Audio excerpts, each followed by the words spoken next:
saudamos os irmãos com a paz do Senhor Jesus Cristo. Amém? Glória a Deus. Vamos abrir a palavra do Senhor na Epístola aos Romanos, capítulo 2, versículo de número 4. Fazer a nossa leitura.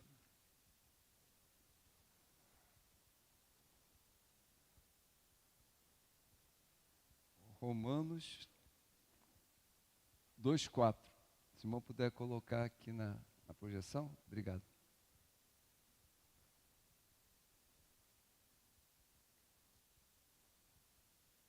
Bem, diz assim a palavra do Senhor.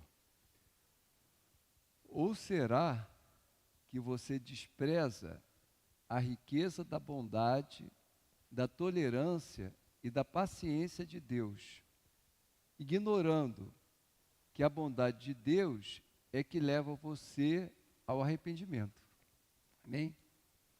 Então, esse texto, ele fala conosco sobre a bondade de Deus, e uma característica da bondade de Deus é que levar os nossos corações a se arrepender. Deus é um Deus bondoso. A palavra de Deus diz: provai e vede que o Senhor é bom. Ele é um Deus bondoso, um Deus de amor. E a palavra também diz que Deus prova o seu amor pelo fato dele ter dado o seu Filho para morrer por nós, sendo nós ainda pecadores. Então, não só um Deus de amor, mas é um Deus que prova este amor, provou este amor ao entregar o seu Filho em nosso lugar. Então, esse ato de bondade, esse ato de amor, de misericórdia, de compaixão de Deus, ele tem o poder de quebrantar o coração mais endurecido. O coração do homem, normalmente, ele pode se endurecer. Ele se endurece pelas lutas da vida, pelas decepções, pelas tristezas, pelas frustrações. Então, se a pessoa, sem perceber, o coração dele vai se endurecendo, vai criando uma camada de proteção, que a gente pode dar o nome de orgulho, é como uma defesa do nosso coração, para nos proteger de mais decepção, de mais tristeza, de mais...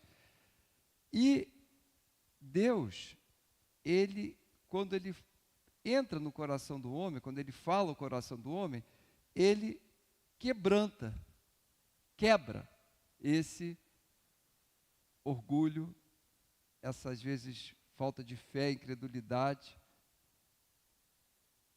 através do seu amor, através do seu poder, o Espírito Santo mostra a bondade de Deus para nós, através de Cristo. Deus enviou o seu Filho amado para morrer por nós, e o seu Filho Jesus enviou o seu Espírito para ser o nosso Consolador, para nos guiar na sua presença. Então, aqui fala que a bondade de Deus conduz ao homem ao arrependimento. E nós queremos frisar a importância do arrependimento. O que é arrependimento? Que muitas vezes essa palavra ela é muito ouvida, muito falada, né? Mas o que ela significa na prática? A importância do arrependimento, ela é manifesta desde o início do ministério do Senhor Jesus. A pregação do Evangelho nunca foi dissociada dessas duas palavras, arrependimento e fé. Elas são pilares da fé cristã. Jesus Cristo, ele quando começou o seu ministério, ele falou lá em Marcos 1,15, arrependam-se e creiam no Evangelho. Quer dizer, arrependa-se da vida que vocês levam afastado de Deus e creiam nas boas novas, que Deus enviou seu Filho para habitar no meio de nós, cheio de glória e de verdade. Arrependam-se, quer dizer, mudem de atitude diante de Deus, percebam o seu amor, percebam todo o bem que ele veio fazer por nós. E creio na sua palavra, creio nas boas novas do Evangelho. Então Jesus começou o seu ministério associando arrependimento e fé. E essas palavras, elas nunca podem se apartar. A fé leva a gente a arrepender-se. Essa mensagem depois foi confirmada pelos apóstolos que pregavam o Evangelho, lá em Atos 20, 21, o apóstolo Paulo, falando à igreja de Éfeso, ele fala ali que ele testemunhava tanto a judeus como a gregos ou gentios o arrependimento para com Deus e a fé em nosso Senhor Jesus Cristo. Então, ele testemunhava tanto a judeus como a gregos ou gentios. Quer dizer o quê? Judeus era o povo da aliança, o povo da promessa, o povo que conhecia, né, o Deus único e verdadeiro, o Deus de Abraão, de Isaac, Jacó, o Deus que foi dado todas as escrituras. Os judeus eram um povo que conhecia essas promessas, mas eles precisavam se arrepender. Já os gregos ou gentios, eles seriam como uma pessoa assim natural. Os gregos, eles tinham muita sabedoria humana, aquela filosofia,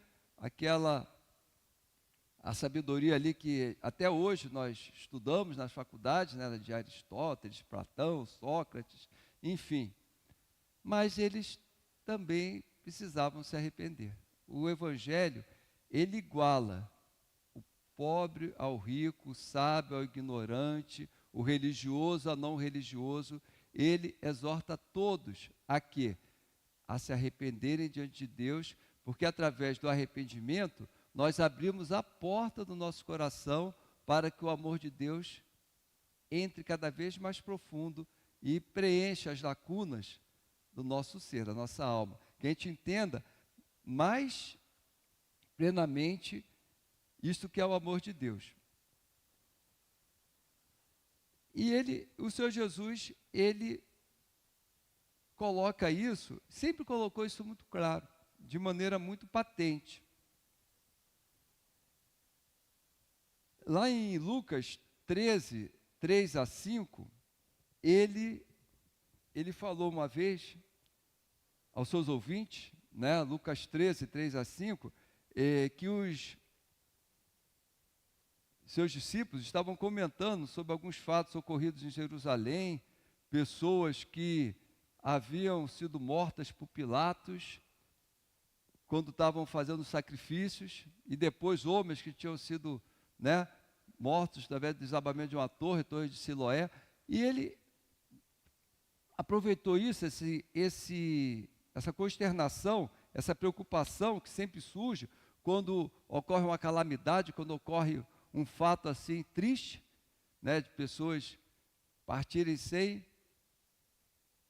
nenhum aviso. Ele falou: vocês acham que eles são mais culpados ou piores que qualquer pessoa em Jerusalém, porque sobreveio a ele essas coisas? Eu vos digo que não são.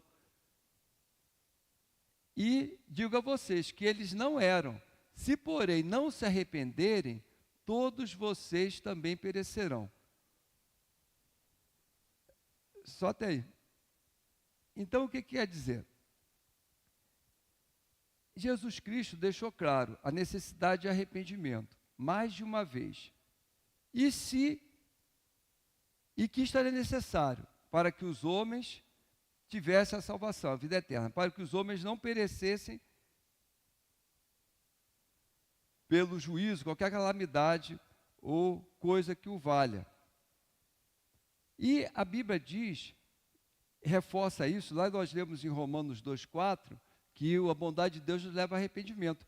E neste capítulo mesmo, Deus fala que para com Deus não há acepção de pessoa. Então, quer dizer, reforça isso que Jesus falou ali. Eles não eram piores que ninguém por terem sofrido essas coisas. Para Deus não há acepção de pessoa. Quer dizer o quê? Nós devemos verificar algumas coisas que a Bíblia tenta mostrar para nós. O primeiro propósito da palavra de Deus é levar-nos ao conhecimento de Deus, do Deus Trino, o Pai, o Filho e o Espírito Santo.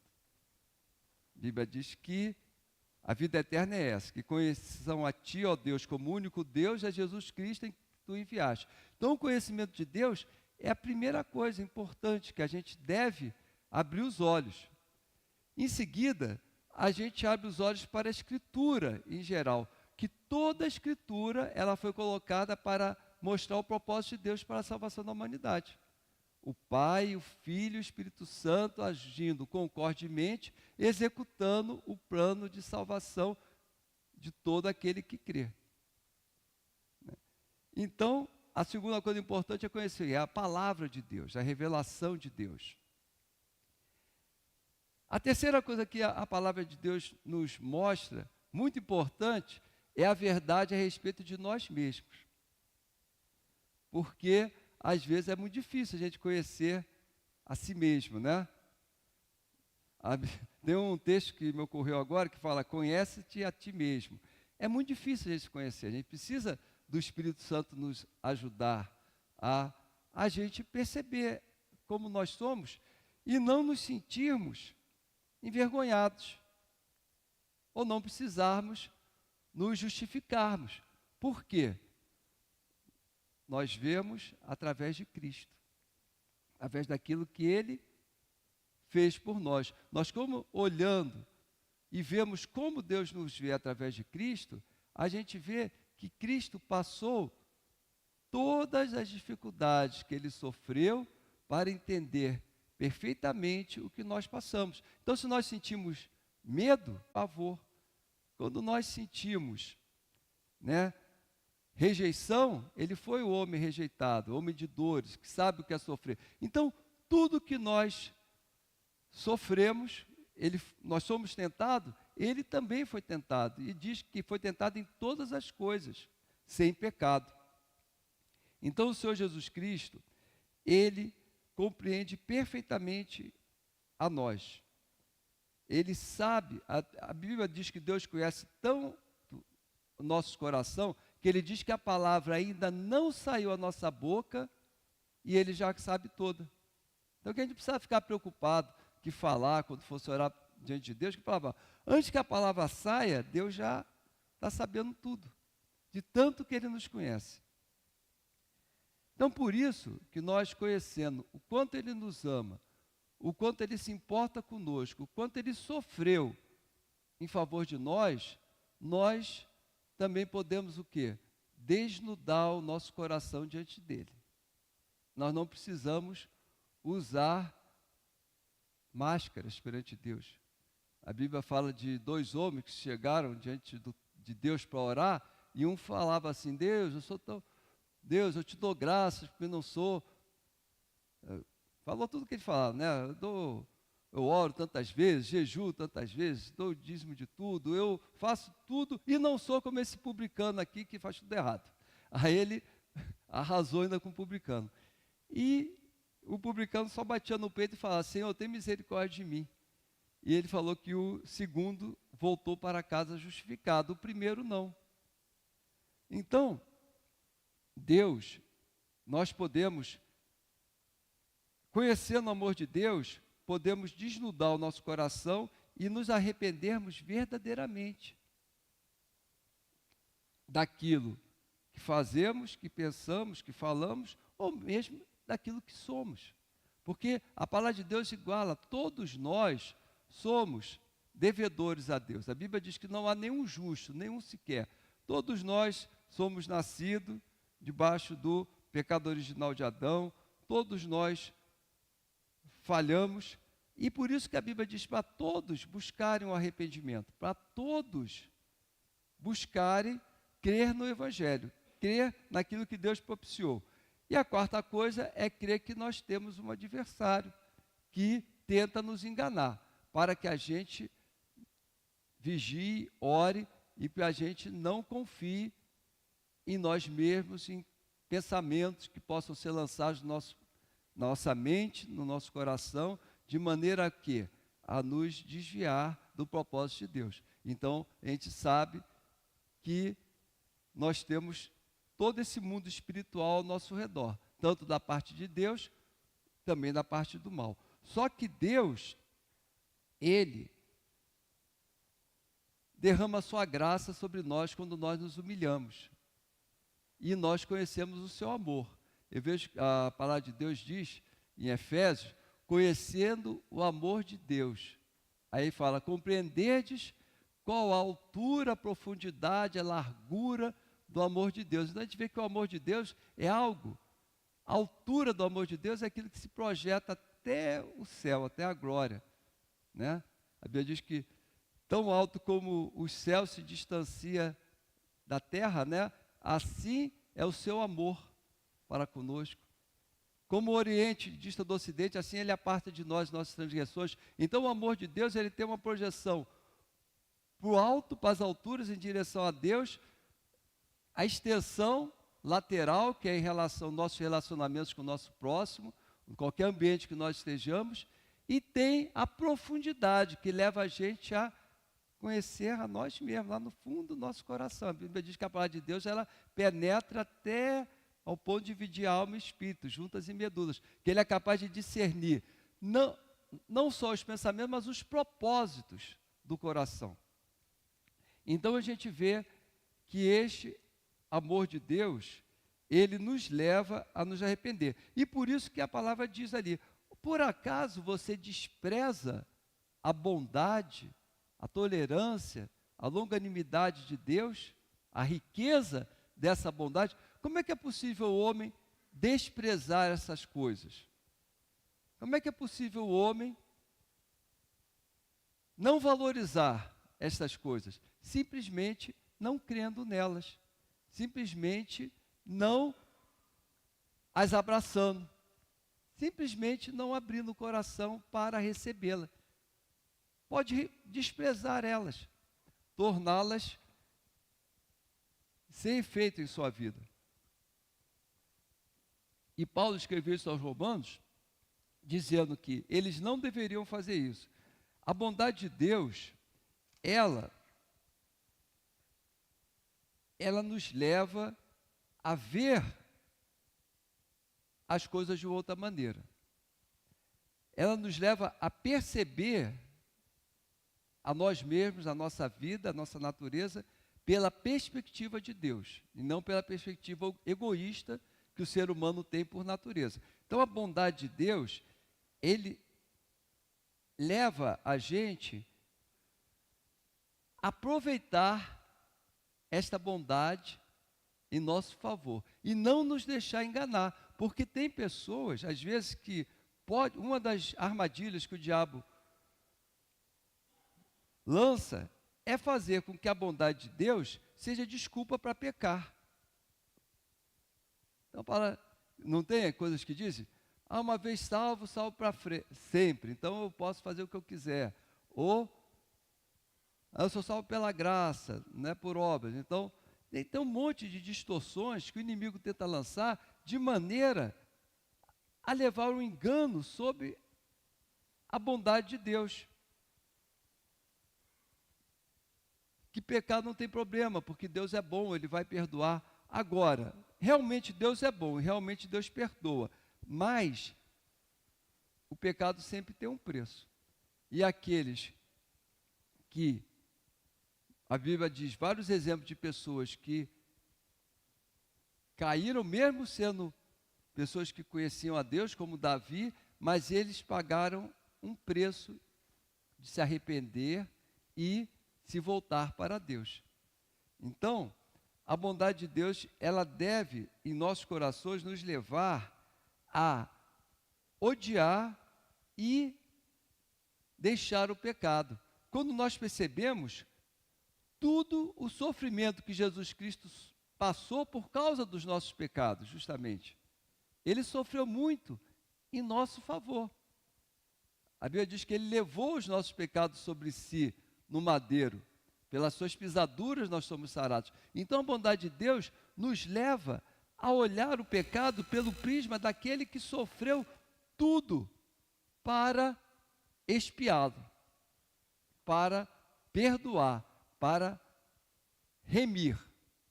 Então, por isso, tem um homem chamado Thomas Brooke, que antigo servo de Deus, lá do século XVI, dos reformados, né, ele falava assim: entender a bondade de Deus corretamente é ser atraído para Ele de tal maneira que o desejo de pecar seja derrotado.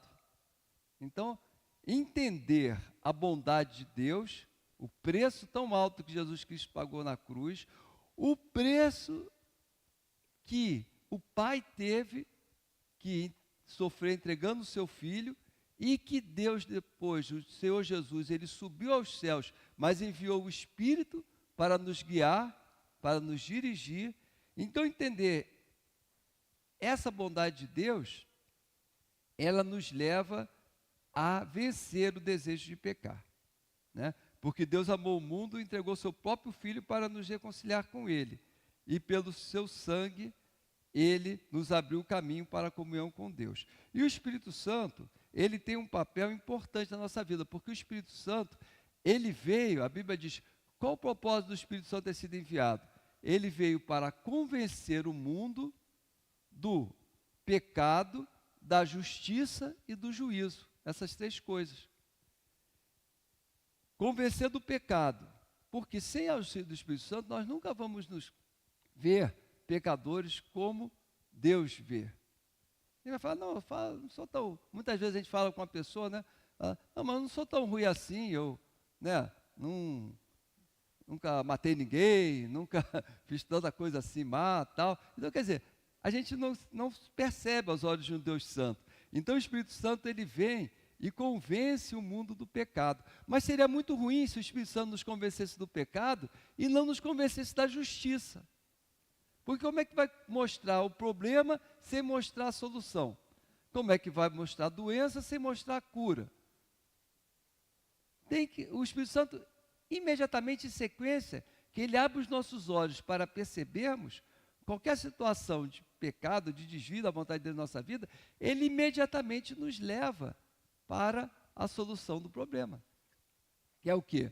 Através da morte e ressurreição de Cristo. A solução para o problema do pecado, ela foi encontrada, ela é encontrada, não foi, ela é encontrada apenas em Jesus. Tanto que diz, ele veio para nos libertar dos nossos pecados. Conhecereis a verdade e a verdade vos libertará. A libertação é uma declaração muito patente da palavra de Deus. Isso aí, porque o Espírito Santo, quando mostra o pecado, ele mostra a justiça que foi feita em Cristo. Não a nossa justiça própria, mas a justiça que vem pela fé em Cristo Jesus. Amém? E o Espírito Santo também testifica do juízo vindouro.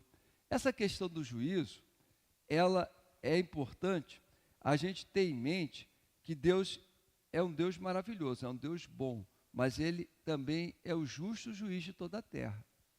Então a porta da graça está aberta, a porta do Evangelho, da pregação, da misericórdia está aberta, mas um dia virá o juízo. Esse dia, inexoravelmente, vai acontecer. Não são coisas opostas, são coisas que elas são complementares e não concorrem entre si. Deus, Ele estabeleceu. Por conta disso, Ele chama todos a se arrependerem. Por isso que Ele diz, exortando todos os homens a se arrependerem. Porque o mundo, irmãos, o mundo, ele está num nível de maldade e iniquidade que nos lembra muito a profecia de Jesus, que Ele falou, no final dos tempos, a iniquidade vai se multiplicar. E por causa da multiplicação da iniquidade, o amor de muitos se esfriará. Nós vemos isso nos dias atuais, é que a gente, às vezes, infelizmente, a gente ouve uma notícia ruim, uma vez, duas vezes, três vezes, e aparentemente no início a gente fica chocado com o mal imperando no mundo, mas depois parece que aquilo ali se torna, tipo assim, normal, ou corriqueiro, não causa tanta consternação. Acho que se a gente pegasse um homem do século passado trouxesse para hoje, a pessoa visse o que está acontecendo, ele ia ficar chocado. Mas hoje a gente já, tudo é feito para achar a gente aquilo normal. Mas não é normal aos olhos de Deus. A multiplicação da iniquidade pode ser normal, mas aos olhos de Deus ela não é. O Senhor Jesus, o Senhor Deus, a Bíblia diz que Deus é paciente, que Ele espera, que Ele retarda a sua vinda, esperando que todos se convertam, para que o Evangelho seja pregado. Mas Ele, um dia, a porta da misericórdia, a porta da graça, ela vai se fechar. Nem falar na parábola das 10 virgens, né? A porta, o noivo chamou, entrou, as que estavam preparadas entraram, as que não estavam, bateram na porta, mas a porta estava fechada. Então nós devemos nos arrepender sabendo disso, que essa porta está aberta hoje. Mas um dia que só Deus sabe, ela não estará mais. Aí virá o juízo. E a vinda de Cristo, ela será motivo de glória e honra para uns, mas de tribulação e tristeza para outros. Então Deus sabe disso. Essa é uma promessa que está mais do que clara e manifesta na Bíblia. Mas a palavra de Deus diz também que Deus é bom, não quer que ninguém se perca, mas que todos se convertam ou se arrependam e vivam. Está lá em Ezequiel 18:32. Deus é o mesmo. Ele diz: por que razão vocês vão perecer? Jesus não falou? Se vocês não se arrependerem, todos perecerão. Mas Deus já tinha falado lá no Velho Testamento, na profecia. Por que vocês vão perecer? Porque eu dei tudo que foi necessário fazer para a salvação da humanidade foi feita graciosamente, gratuitamente e pelo poder de Deus. Vocês só precisam se arrependerem e crerem. Crerem de verdade. Não é crer da boca para fora, e nem se arrepender da boca para fora. É crer e se arrepender de verdade. O arrependimento, ele, em si, ele não faz expiação de pecado. Deixa eu explicar melhor. O arrependimento em si, ele não expia pecado. Se a pessoa pecar hoje, e amanhã, Deus, eu confesso o meu pecado, eu me arrependo, sem ter noção de mais nada, isso em si não lava a alma nem purifica a consciência do homem.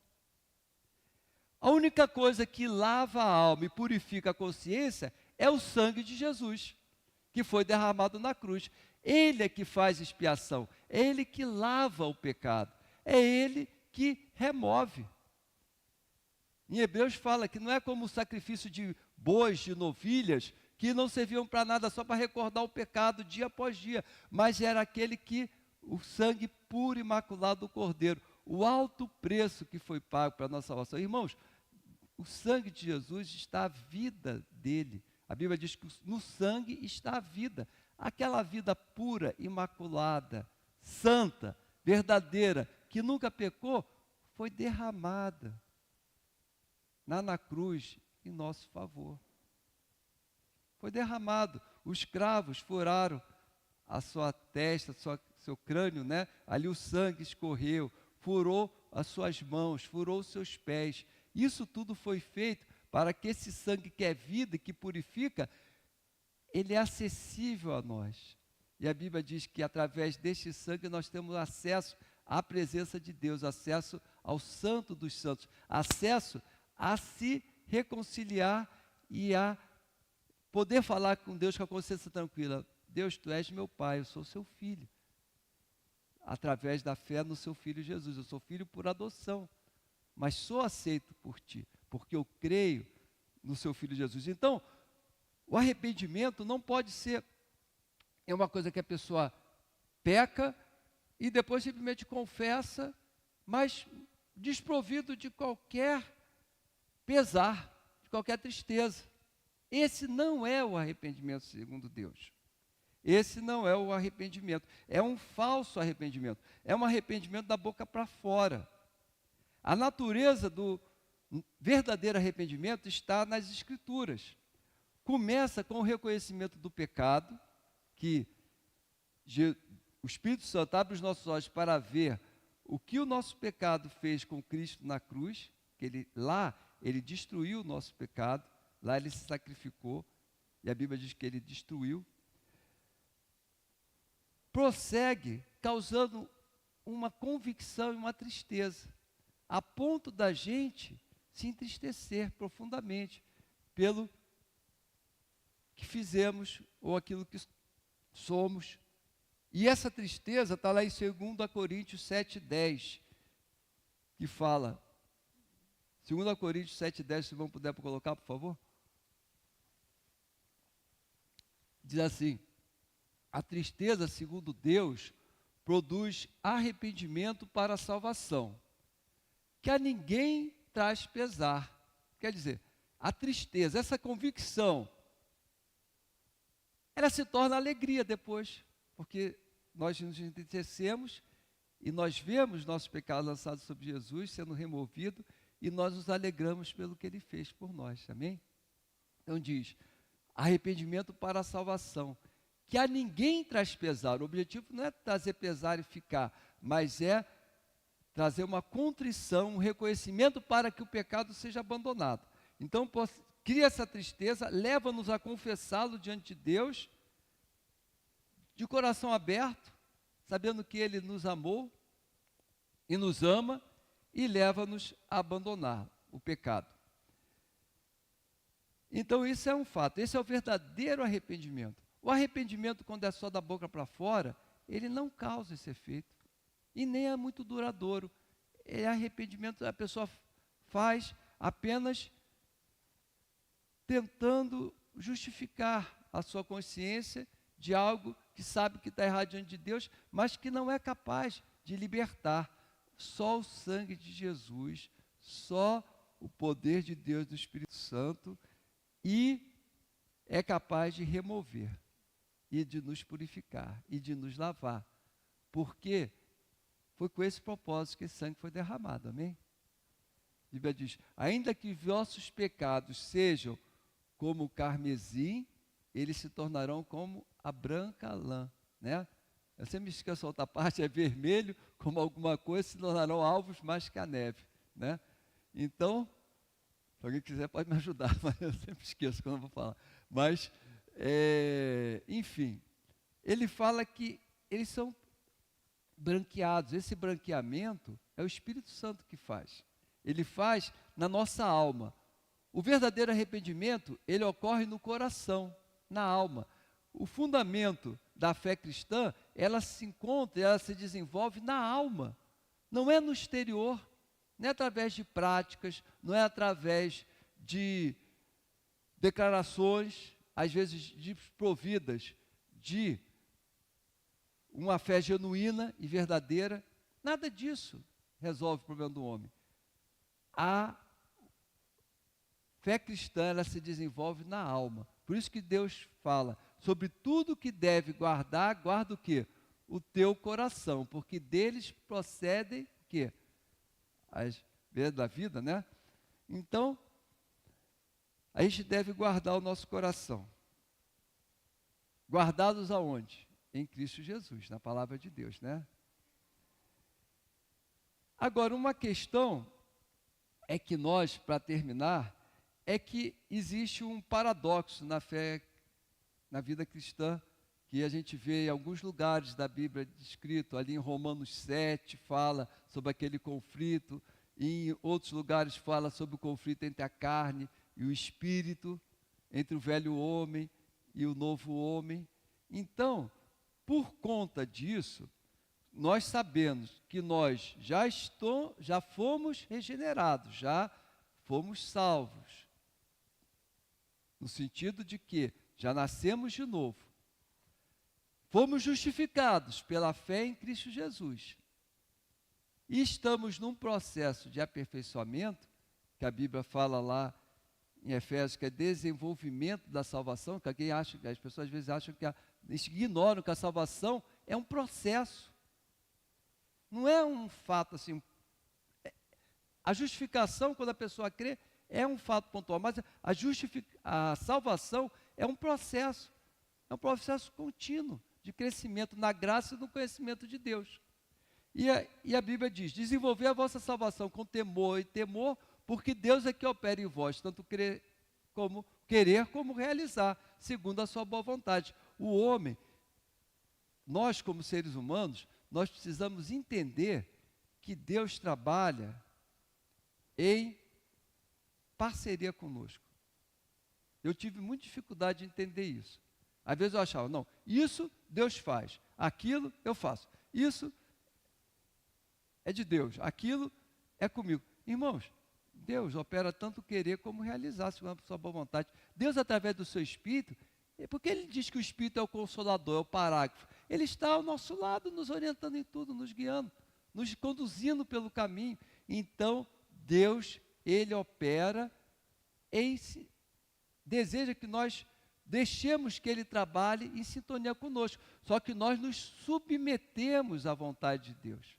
Nós devemos submeter o nosso coração, aceitá-la. A Bíblia diz, acolhei com mansidão a palavra em vós implantada, a qual é poderosa para salvar as vossas almas. Então, o nosso trabalho é crer, é receber, é abrir o coração, é buscar a vontade de Deus, buscar o poder de Deus. O poder de Deus, ele se manifesta o quê? Pelo poder do Espírito Santo. Muitos falam do poder do Espírito Santo, frisando apenas os dons espirituais, mas o maior poder que Deus, do Espírito Santo que atua em nós, é produzir os frutos do Espírito, é transformar o nosso coração. A gente manifesta realmente que o Espírito Santo está aqui na nossa vida pela nossa transformação interior. Tanto que Jesus falou, muitos vão dizer, eu fiz tanta coisa, tantos milagres, tantos prodígios, tantas coisas, eu falo, nunca vos conheci. Irmãos, o Espírito Santo não veio para que isso acontecesse, ele veio para que nós conhecêssemos tudo de que Deus nos foi dado, tudo que foi comprado pelo sangue de Jesus, pelo preço que Jesus Cristo pagou. Então a salvação ela é progressiva, e nesse processo ele nunca para, porque muitas vezes nós somos libertos de algo muito ruim, mas o Senhor, a gente depois percebe outras coisas. Então, às vezes a gente é liberto de um vício, ou de um problema sério, depois fala, não, mas você se ira muito fácil. A Bíblia diz, irai-vos, mas não pequeis. Você fala coisas que podem ofender as pessoas, né? Impensadamente. Então, Deus, Ele vai trabalhando o nosso coração. Ele vai nos dando força e nos mostrando isso. Não é para que a gente fique triste, pesaroso, eu achei que eu era perfeito diante de Deus e eu descobri que eu não sou. Irmão, nós somos todos sujeitos a fraquezas, a falhas. Nós somos. Deus, Ele vai nos aperfeiçoando. Deus nos ama. Ele não ama os nossos pecados, as nossas falhas, mas Ele nos ama. E Ele vai nos transformando. Ele não deixa de nos amar. E Ele conhece como nós somos. Então, quando Ele mostra, você está se irando com facilidade, nisso você atrapalha as pessoas que estão ao seu redor, a gente pode pedir perdão. Não impedir para Ele nos transformar. Amém? Assim como várias outras coisas. Você se irrita muito fácil, você, né, não pensa, às vezes, antes de tomar determinada atitude. Então, às vezes, pode parecer coisinhas pequenas, mas a gente vê que coisinhas pequenas diante de Deus são importantes. E que o inimigo muitas vezes tenta nos enlaçar com as pequenas raposinhas, as pequenas coisas, que elas vão se repetindo e vão sendo acrescentadas, e quando vê, está um cipoal de coisas que não deveriam estar em nossa mente, em nosso coração. Mas, irmãos, eu falo isso por quê? Porque nós cremos que em Cristo Jesus essas coisas vão abaixo. Amém? Através da graça, do poder de Deus, do poder do Espírito Santo, pela fé em Cristo Jesus, Ele nos dá o poder que nós precisamos para prosseguir na sua presença.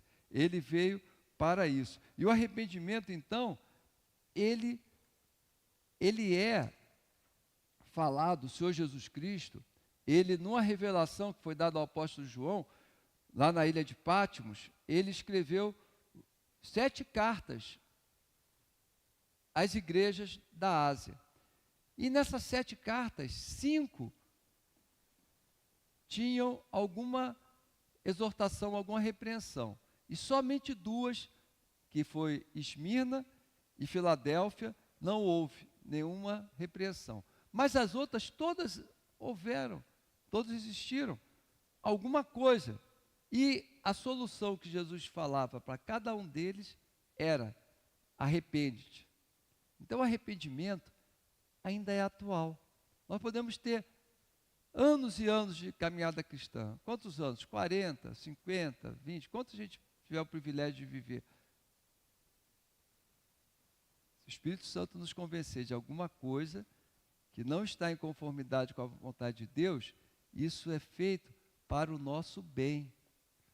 Deus nos ama muito, Ele não vai querer nos deixar escravizados a nada. Na verdade, o pecado, ele sempre causa dor, tristeza e confusão. E não é essa a vontade de Deus para nós, por isso que Ele nos alerta. Deus nos ama de uma maneira impressionante. Ele não iria nos deixar sem nos alertar. O próprio Senhor Jesus falou: eu repreendo e disciplino a todos quanto amo. Isso Ele falou na igreja de Laodiceia. A igreja de Laodiceia só levou, assim, só levou, como? É pedrada, só levou exortação.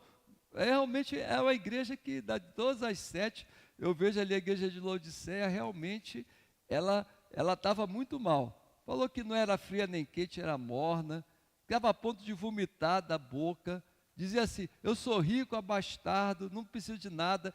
E Deus falou: você não sabe, você que se diz rico, abastado, você não sabe que você é pobre? Não sabe que você está cego? Não sabe que você é miserável e está nu? A igreja, o que precisa falar mais? Está pobre, cego, miserável e nu, misericórdia. Né?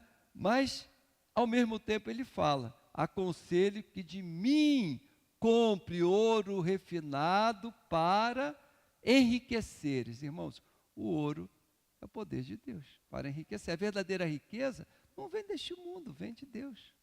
Para te enriqueceres, que unja os teus olhos com o colírio de Deus, do Espírito Santo, que você veja a palavra de Deus, aquilo, veja essas coisas que nós comentamos aqui, a realidade do mundo espiritual, e para que você veja, contemple o amor de Deus, contemple os perigos, contemple a si mesmo, a fim de que veja, e roupas, vestidura branca para te vestires, a fim que não seja manifesta a vergonha da tua nudez. Aí, depois de tanta exortação, de tanta repreensão, o que Jesus fala? Eu repreendo e disciplino a todos a quem amo. Falando para a igreja: eu estou te repreendendo, mas eu estou fazendo isso porque eu amo. Quer coisa mais maravilhosa? Não é coisa mais maravilhosa a gente aceitar a disciplina, receitar a repreensão do Senhor, sabendo que Ele faz isso porque Ele nos ama? Não tem nada melhor. E Ele diz: a todos quanto amo, sê pois zeloso e arrepende-te. Aqui o arrependimento continua. Ele está falando para a igreja, está falando para gentis, nem judeus, nem ímpios. Igreja, arrepende-te. Eis que estou à porta e bato. Se alguém abrir a porta, né, ouvir a minha voz e abrir a porta, entrarei à sua casa, cearei com ele e ele cumpriu. É isso que Jesus quer fazer conosco, irmãos. A gente vai projetando: eu vou cear com Cristo nas bodas do Cordeiro. É verdade? Amém. Todos aqueles que chegarem lá vão cear com Cristo nas bodas do Cordeiro. Mas Ele quer, hoje Ele bate a porta do nosso coração e diz: se você abrir, eu vou cear contigo. Eu vou lhe mostrar o pão da vida, né? A água da vida. Então, e Ele comigo, a comunhão que Deus quer ter conosco. Por isso é que Ele nos convida para essa comunhão.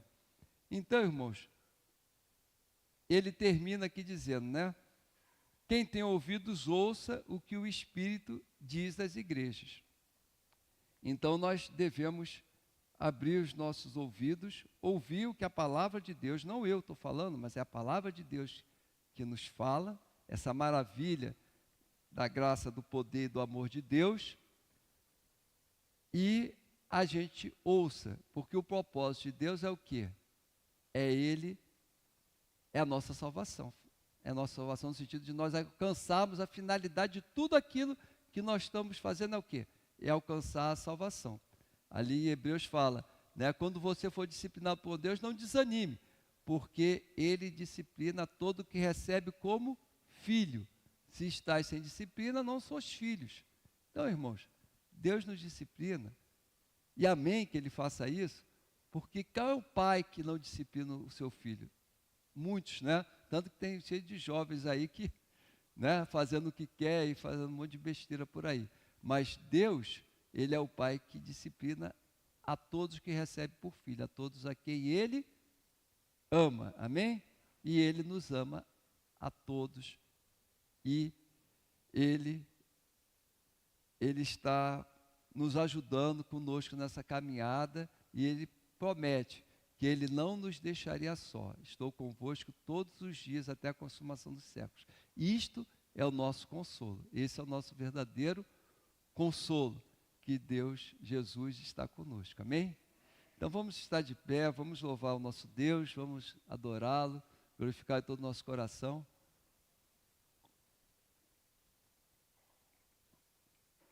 Amém? Qual hino que nós vamos? Teu sangue, amém. Então vamos louvar a Deus, vamos adorá-lo aqui com os irmãos, tá? A paz do Senhor Jesus.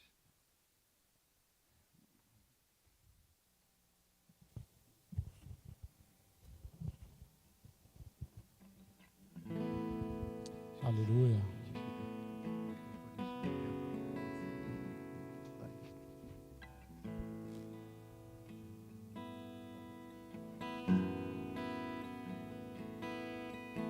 Aleluia, Senhor.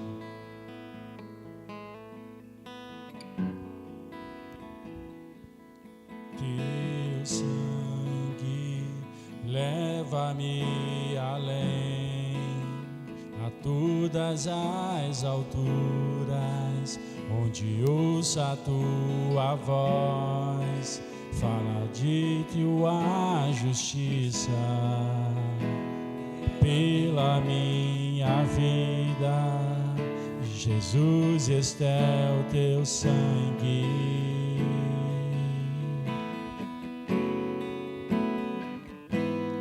Tua cruz mostra a tua graça, fala do amor do Pai, que prepara para nós um caminho para Ele, onde posso me achegar somente pelo sangue.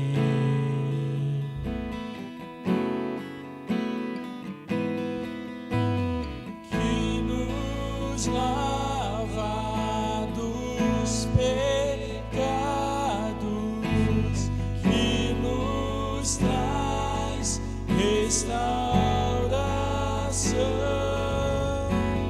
Nada além do sangue, nada além do sangue de Jesus.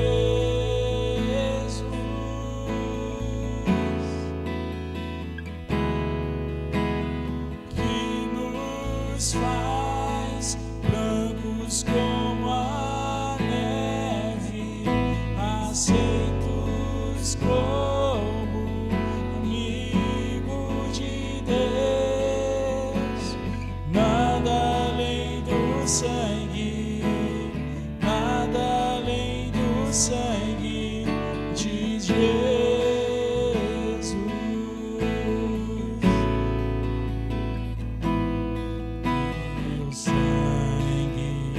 Leva-me além, a todas as alturas, onde ouço a tua voz, fala de tua justiça, pela minha vida. Jesus, este é o teu sangue.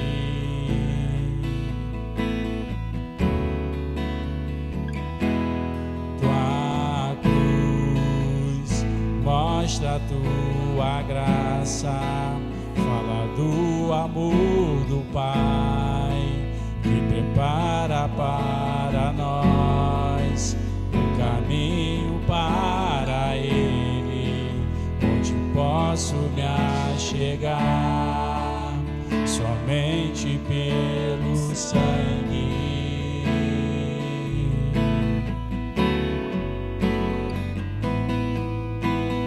que nos lava dos pecados,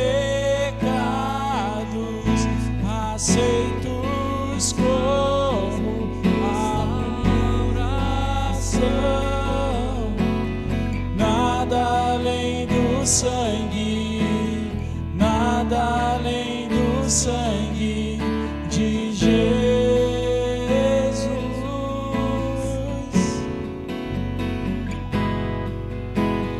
que nos faz brancos como a neve, aceitos como amigo de Deus. Nada além do sangue, nada além do sangue de Jesus. Declare, você é livre, aleluia. Eu sou livre,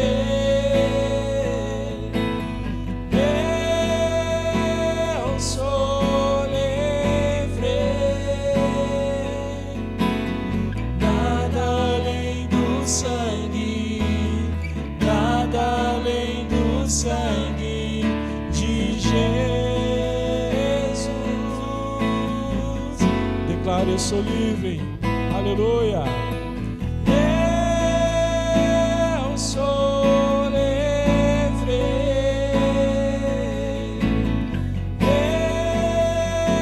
eu sou livre.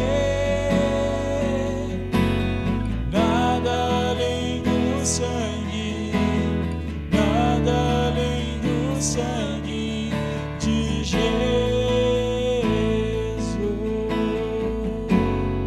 Alvo mais que a neve, aleluia.